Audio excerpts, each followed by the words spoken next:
Hello, dear children. We are here to discuss this poem, An Elementary School Classroom in a Slum, which is penned down by the famous English poet who is also an essayist, that is, by Stephen Spender.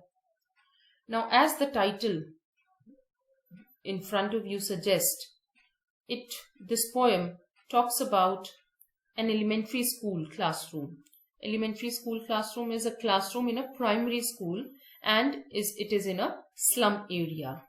In this poem, the poet exposes the glaring gaps that occurs so very often in our societies.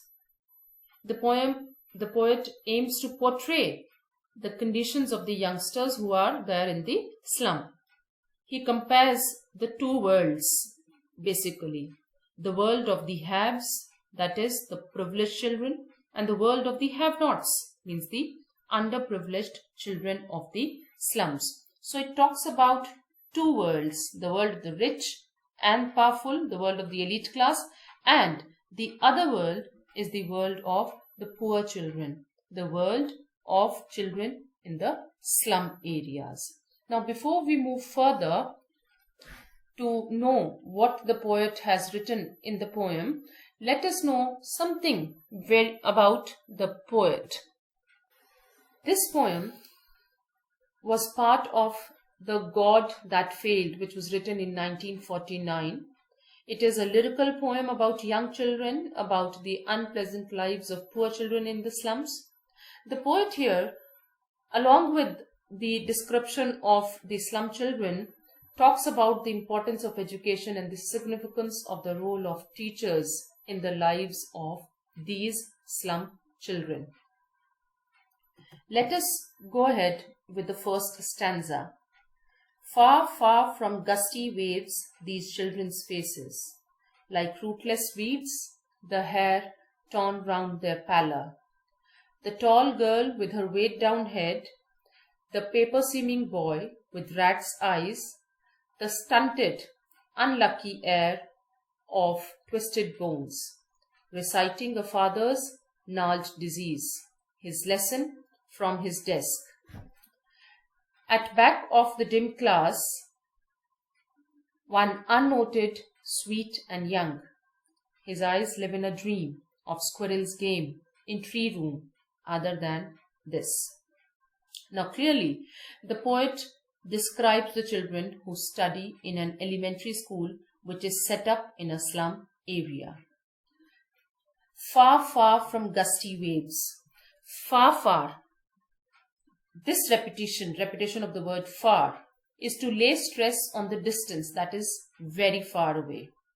Gusty waves refers to the energy, the exuberance, the vigor and the strength of strong winds.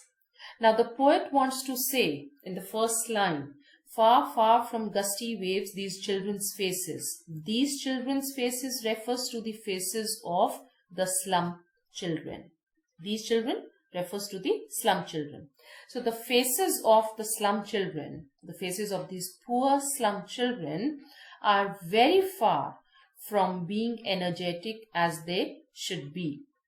Now, these faces of these slum children are very different from other children, whereas the other children are, like the other kids of their age, they are full of energy, full of life, full of vigor and strength, full of exuberance, whereas on the other hand, these children are not full of energy like those kids.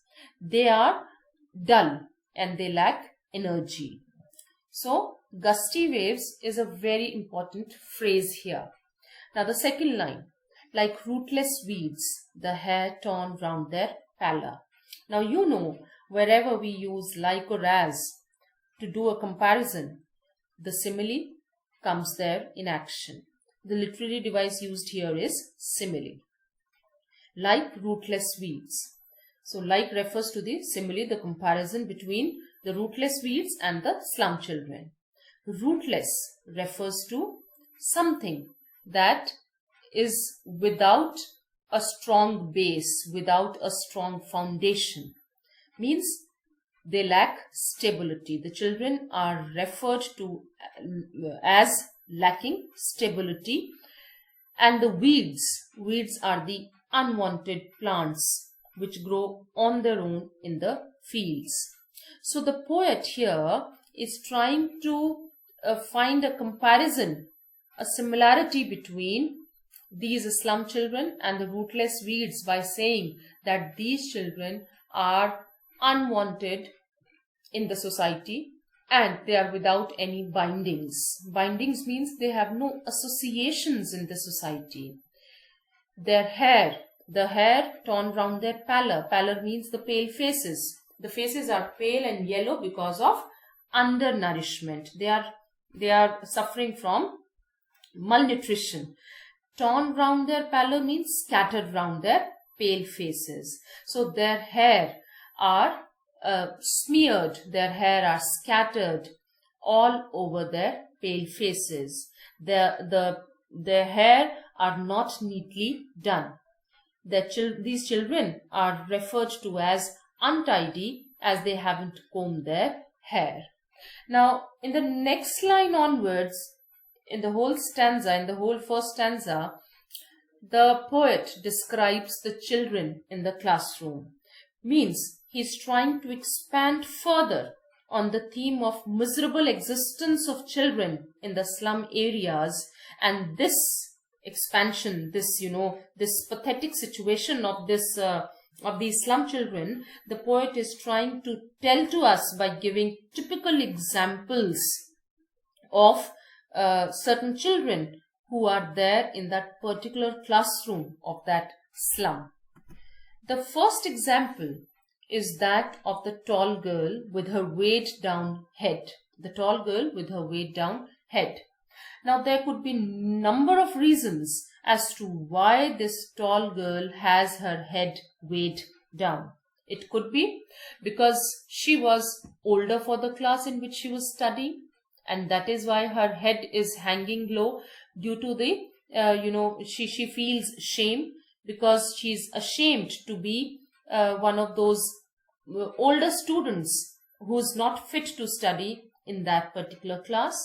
Or maybe because she's mentally and physically exhausted, she's tired, she's emotionally very exhausted. Or her head could be hung low because she feels depressed. She feels weighed down means she feels depressed because of the burden of poverty, because of the burden of duties and responsibilities that she is having. And then in the next line, the poet talks about the paper-seeming boy.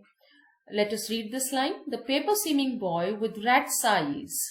Now this boy, a metaphor has been used to describe this boy because his skin is as thin and white as paper. Now this boy, the poet wants to say that he is so weak and thin that he has been compared to a sheet of paper. And the eyes of the boys reflect greed, as if he wants to achieve everything. Now, rat's eyes is another metaphor, to indicate this expression of greediness in the eyes of this boy. Now, let us discuss this metaphor, rat's eyes. Now, you will see, dear children, recall the eyes of a rat. They are bulging out. Same way, the eyes of this boy are bulging out. And if you will notice, the eyes of a rat are always, in search of something. They are very active, very alert, as if they want to, they want to achieve something. They may be asking or searching for food, searching for contentment in their lives and searching for security. So likewise, this boy who's as thin as paper. Why he is as thin as paper? Because of, again, malnutrition, because of underdevelopment. This boy's eyes look greedy to the poet. Then further, the poet goes on to talk about another boy who has a deformed body. Let us read this line. The stunted, unlucky heir of twisted bones. Stunted is the underdeveloped boy. Unlucky, the unfortunate boy. Heir is the successor of twisted bones. Twisted bones is the disease where the bones are twisted and turned. Reciting a father's gnarled disease. Reciting means repeating. A father's gnarled disease. Gnarled disease is the disease of knots. In Hindi it is called the Gathia disease. So this boy who the poet talks about has a deformed body. He is, physically disabled, and this boy is the unlucky, unfortunate successor of the disease of his father. Means to say, he is unlucky because he has inherited a disease from his father, due to which he has a disability, a physical deformed body. Now, I'd like to, talk about what is the difference between the rich children, between the other children, and this child, this particular child, or the children in the slums in general. Now see, the children in the rich world, the children of the powerful world, the children outside these slum areas, what do they inherit from their parents? They inherit good health, they inherit good property, they inherit good education, and they inherit all good things from their parents. Whereas in the slums, what do the children inherit? They inherit poverty. They inherit diseases from their previous generations. So instead of getting any facility from his father, what this boy has received? He has received a disease in heritage. And this disabled boy is sitting on his bench. And why he is sitting? Because he cannot stand. He is physically weak. He is suffering from the disease of twisted bones. He cannot stand properly. And this boy is reciting the lesson from his seat. And who has passed on this disease to his son as an inheritance? His father. Then, further, the poet talks about the class. Let us read this line. At back of the dim class. The poet is not just emphasizing on the pathetic and the miserable condition of the children in the slum areas.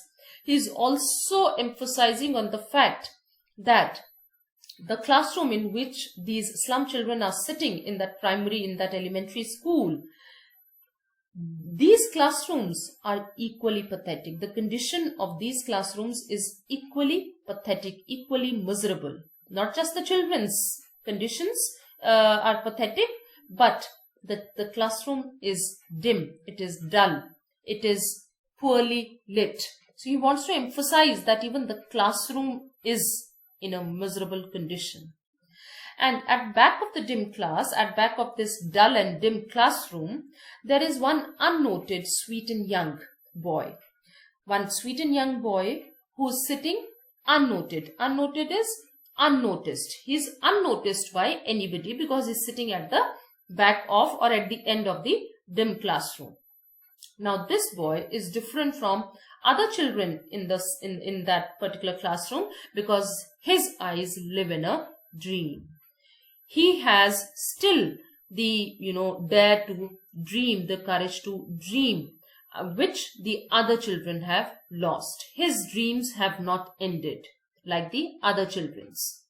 So his eyes live in a dream of squirrel's game in tree room other than this. We'll try to understand the meaning of these lines later on. First, let us know what two metaphors the poet uses in this particular example of this child who is unnoticed, sweet and young, sitting at the back of the classroom.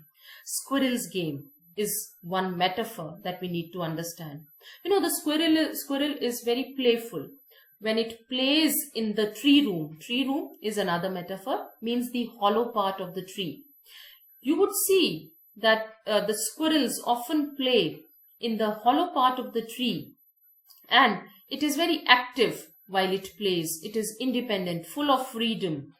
So other than this.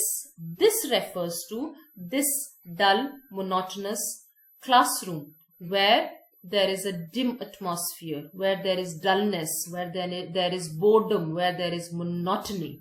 So this child, this boy who's not noticeable and is sitting at the back of the room is not visible to the poet because he was sitting in darkness. He was sitting in the dark end of the room. The poet could see his eyes, which were bright and full of a dream. As if his eyes were dreaming of escaping out into the open, of playing with squirrels in tree houses rather than being in this small, dim classroom. It seemed as if he was not paying attention to what was happening in the class, or as if he was rather interested in playing with squirrels in the tree houses. Now, there is another literary devices which has been used here, which is antithesis. Antithesis lies between the openness of the free room and the dim closed classroom. So I hope you've understood the first stanza. The first stanza evokes pity, evokes empathy, which reflects pathetic and miserable existence of the slum children. The first stanza is all about despondence and hopelessness. Now here I stop so that we can do or start with the second stanza in our next lecture. Till then, take care, stay safe.